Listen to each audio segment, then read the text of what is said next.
यानी कि आपको defect of Mendeleev periodic table पूछ रहा है आपसे।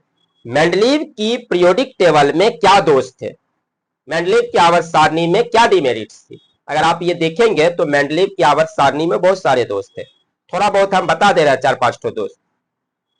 ये क्वेश्चन तो बन ही जाएगा और भी बन जाएंगे। मेंडलीव की आवर्त सारणी के दोष क्या है, मेंडलीव के आवर्त सारणी के दोष। तो मेंडलीव के आवर्त सारणी का एक दोष है हाइड्रोजन का स्थान विवादास्पद है। हाइड्रोजन का स्थान, हाइड्रोजन को वर्ग 1 में क्षार धातु के साथ रखा गया है, लेकिन इसका कई सारा गुण क्षारीय मृदा धातु से मैच करता है। वर्ग 2 में रखा जाना चाहिए था, वर्ग 1 में रख दिया गया है, तो ये विवादास्पद है, आज भी विवादास्पद है। मेंडलीव की आवर्त सारणी में भी ये विवादास्पद थी। मेंडलीव के आवर्त सारणी के 8वें वर्ग में 3-3 तत्वों के समूह को एक साथ रखा गया। 8वें वर्ग में 3-3 तत्व। मेंडलीव की आवर्त सारणी में क्या किया गया, समान गुण वाले तत्वों को अलग अलग, समान गुण वाले तत्व अलग अलग और अलग अलग गुण वाले तत्व एक साथ, अलग अलग गुण वाले तत्व एक साथ रख दिए गए। मेंडलीव की आवर्त सारणी समस्थानिकों के लिए कोई स्थान नहीं बताया, समस्थानिकों को कोई स्थान नहीं मिला। ये सारे मेंडलीव की आवर्त सारणी के डिफेक्ट्स है, दोष है। कि मेंडलीव साहब ने जो आवर्त सारणी बनाया, उस आवर्त सारणी में 7 गो आवर्त बनाए, 9 गो वर्ग बनाया, 8वें वर्ग में 3-3 तत्वों के समूह को एक साथ रख दिए। Defects of Mendeleev periodic table. असमान गुण वाले तत्वों को एक साथ रख दिए, समान गुण वाले तत्वों को अलग अलग छटका दिए, ठीक ना। समस्थानिकों को कोई स्थान नहीं दिया, हाइड्रोजन को वर्ग 1 में रख दिए, सभी डिफेक्ट्स हैं उनके। अब इसमें क्या है ढूंढिए,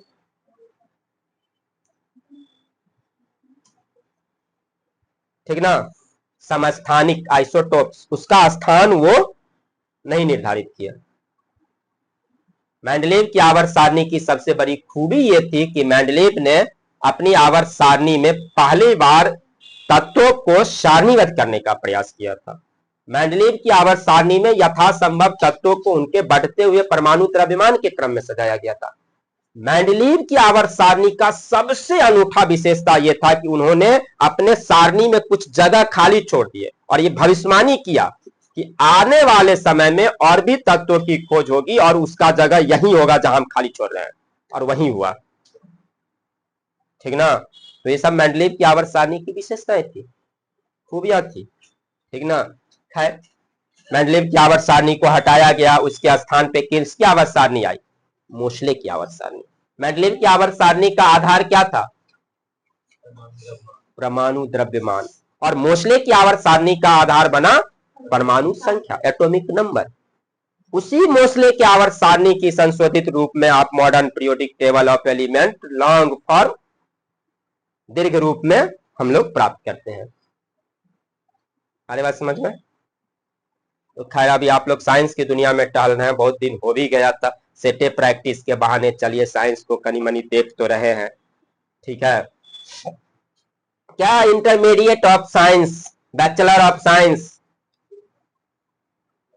जरा देखिएगा ध्यान से।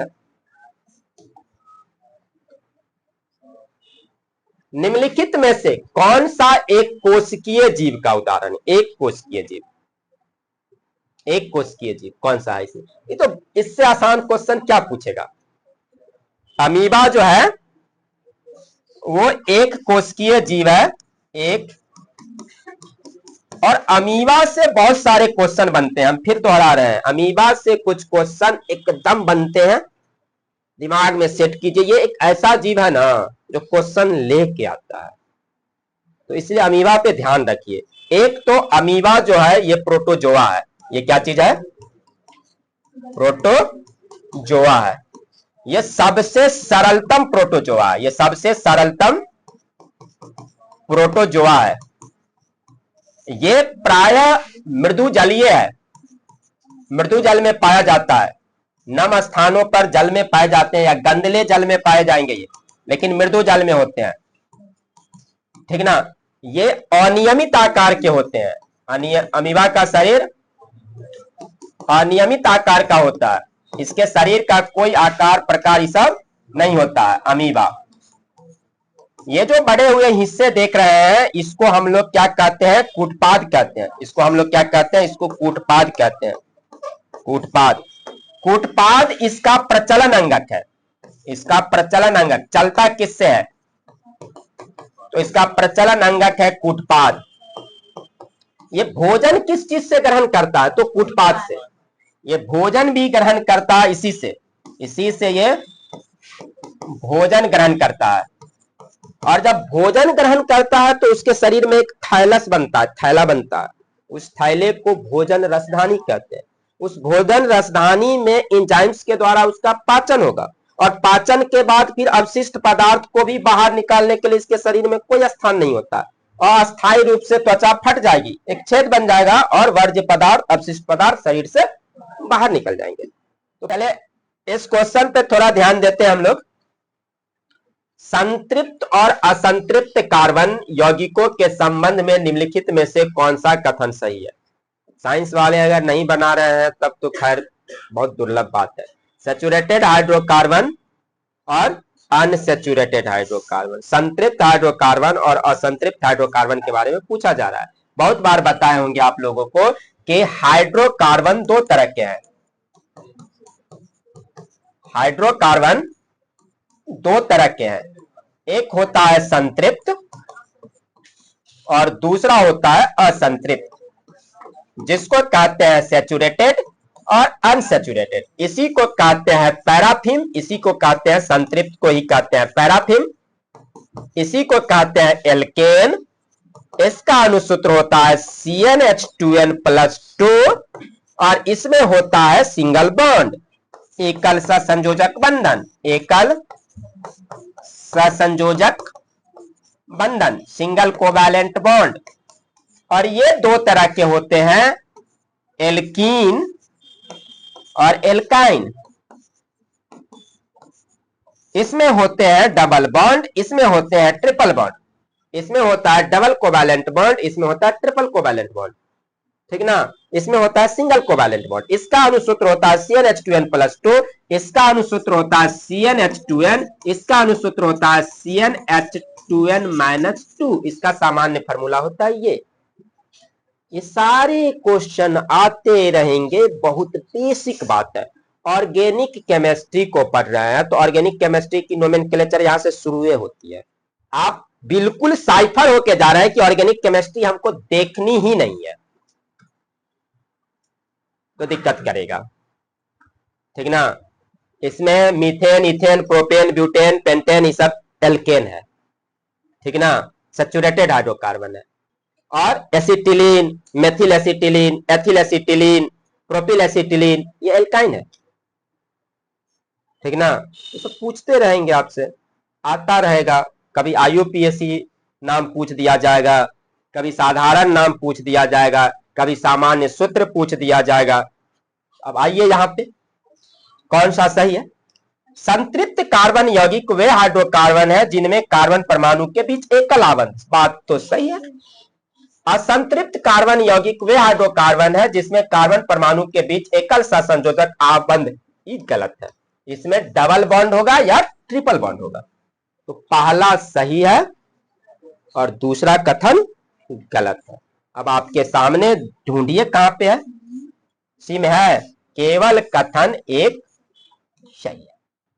निम्नलिखित में से किस वैज्ञानिक ने निम्नलिखित कथन दिया, सभी कोशिकाओं का निर्माण पूर्ववर्ती कोशिकाओं से होता है। 9th क्लास तो आप पढ़ रहे थे जब सेल पढ़ाए थे,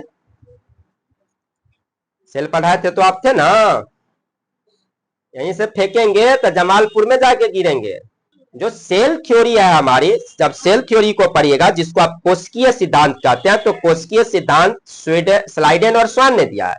जब आप कोशिकीय सिद्धांत को पढ़ेंगे, कोशिकीय सिद्धांत जिसको आप सेल थ्योरी कहते हैं, उस सेल थ्योरी की परिकल्पना जो है वो स्लाइडेन और स्वान ने दिया है। अगर आप इसको देखेंगे तो ये स्लाइडेन एवं स्वान ने दिया है। और बाद में इसी सेल थ्योरी में बिरचो ने एक नया शब्द जोड़ा कि जो हमारा सेल बनता है वो पूर्व की कोशिका से ही बनता है। पहले सेल थ्योरी जो दिया गया उसमें यह था कि नया सेल खुद बन जाते हैं, लेकिन बिरचो ने उसमें नया चीज जोड़ा, कहा कि नहीं, नया सेल पुराने सेल से ही बनेगा। मतलब नया सेल बनने के लिए सेल डिवीजन की क्रिया आवश्यक है, कोशिका विभाजन होगा तभी नया सेल बनेगा। ये बिरचो ने बताया, जो सेल थ्योरी में नया चीज को जोड़े वो। तो ये जो कथन है आपको, ये जो सिद्धांत है कि सभी कोशिकाओं का निर्माण पूर्ववर्ती कोशिका से होता है, ये रुडोल्फ बिरचो का कथन है। अच्छी बात है, बोलना चाहिए। आपकी सब्जेक्ट अगर है साइंस तो कभी कभी पार्टिसिपेट कीजिए।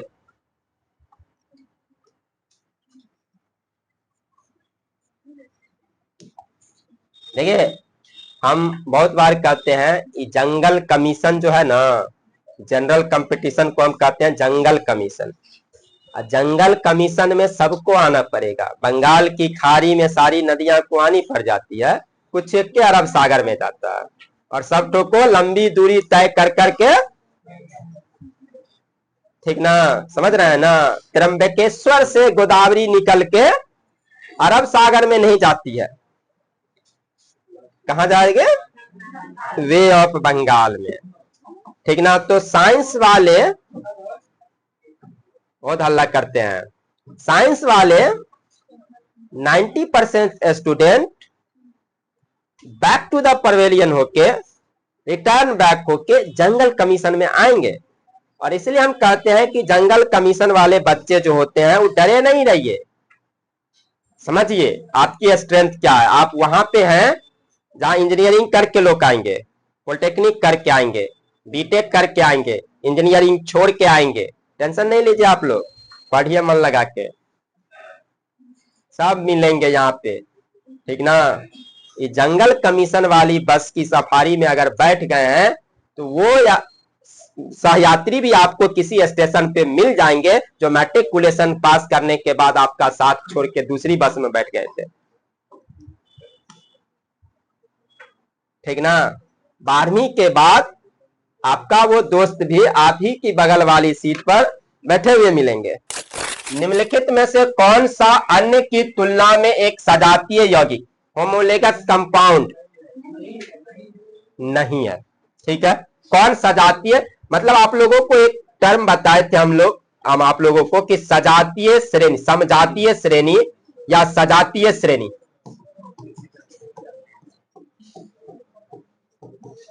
समजातीय श्रेणी, शोरगुल कर रहे हैं आप लोग। समजातीय श्रेणी होमोलेगस सीरीज, ऐसी सीरीज जिसके सभी कंपाउंड में एक ही फंक्शनल ग्रुप हो, एक ही अभिक्रियाशील समूह हो, और जिसके तत्वों के बीच सदा CH2 का अंतर हो, उसको होमोलेगस सीरीज कहते हैं। दो ही चीज आपको ध्यान रखना है इसके लिए। हम फिर करें, ये क्वेश्चन फिर आएगा। समजातीय श्रेणी ऑर्गेनिक केमिस्ट्री के मोस्ट इंपोर्टेंट टॉपिक है, जहां से क्वेश्चन आते जाते रहेंगे, ठीक ना। फिर आएंगे कभी, इसलिए सुन लीजिए। और दुगो बात पकड़ लीजिएगा तो नहीं केमिस्ट्री पढ़े हैं तो समजातीय श्रेणी का क्वेश्चन बन जाएगा। पहले चीज कि जो होमोलेगस सीरीज होगा, जो होमोलेगस कंपाउंड होगा, उस सब में एक ही अभिक्रियाशील समूह होगा, एक ही फंक्शनल ग्रुप होगा, जिसको अभिक्रियाशील समूह कहते हैं, क्रियात्मक समूह कहते हैं। यही बात कई बार पूछ देता है, अभिक्रियाशील समूह, या इसी को कहते हैं क्रियाशील समूह, क्रियाशील समूह, फंक्शनल ग्रुप कहते हैं अंग्रेजी में इसको। तो होमोलेगस सीरीज के सभी कंपाउंड में एक ही फंक्शनल ग्रुप होगा, ठीक है। अब देखिए यहाँ पे OH OH OH OH OH, इससे पता नहीं चला इसमें कौन नहीं है, कौन नहीं है छांटना था ना, फंक्शनल ग्रुप सबका सेम है, ठीक ना। इससे पता नहीं चला, फिर कैसे पता चलेगा? दूसरी इसकी प्रॉपर्टी कहती है कि इसके तत्वों के बीच सदा CH2 का अंतर होगा। ढूंढिए CH2 का अंतर। C3H7 है, C2H5 है, एक कार्बन अधिक 2 हाइड्रोजन अधिक, CH2 का अंतर है इस दोनों में। और एक है, ये 3 है, इसमें 2 है और ये 5 है, इसमें भी 2 का अंतर है, ये तीनों सेम है, ये नहीं है। C6H6OH फिनॉल है। ये क्या चीज है? फिनॉल है। यही है फिनॉल, जिसको आप लोग कहते हैं फिनाइल। फिनॉल का अनुसूत्र है ये C6H5OH। ये है हेक्सागोनल, एक संरचना बनाएगा, यही है फिनॉल। इसमें कार्बन परमाणु के बीच एकांतर द्विबंधन होंगे, ठीक ना। हेक्सागोनल इसकी आकृति होगी, षटकोणीय होगी, ठीक ना। और ये बेंजीन की तरह का संरचना बना रहा है। किसी दर्पण का आवर्धन प्लस, दर्पण है आवर्धन प्लस केवल अवतल की हो सकती है, क्योंकि समतल में इमेज समान साइज का बनता है, उत्तल में इमेज छोटा बनता है। आवर्धन प्लस में है, मिरर है, तो केवल और केवल अवतल हो सकता है, दूसरा तो सोचना ही नहीं है। 2.3 है कि 1 है कि 5 है कि 6 है। आवर्धन पॉजिटिव है, अवतल है। आवर्धन निगेटिव है, उत्तल है। आईसीसी T20 वर्ल्ड कप के बारे में आपसे क्वेश्चन पूछा जा रहा है। ICC T20 mains world cup, आपको पता होगा आईसीसी मेंस वर्ल्ड कप जो है ये आपको भारत और श्रीलंका की संयुक्त मेजबानी में हुआ है। इसका मेजबान कौन था, यानी कहां पे आयोजित हुआ है, तो भारत और श्रीलंका में संयुक्त रूप से। इसका फाइनल मुकाबला भारत और न्यूजीलैंड के बीच हुआ था। फाइनल भारत एवं न्यूजीलैंड के बीच हुआ था और भारत इसमें विजेता बना था। भारत इसमें विजेता बना था, न्यूजीलैंड इसका उप विजेता था। T20 वर्ल्ड कप के फाइनल मैच का man of the match Bumrah था। सोचे थे करंट में पढ़ाएंगे, तब तक क्वेश्चन आ गया तो सब कुछ बता दे रहे, ठीक ना। T20 मेंस वर्ल्ड कप जो है इसका विनर भारत है। इसके ब्रांड एम्बेसडर रोहित शर्मा थे, ब्रांड एम्बेसडर रोहित शर्मा है।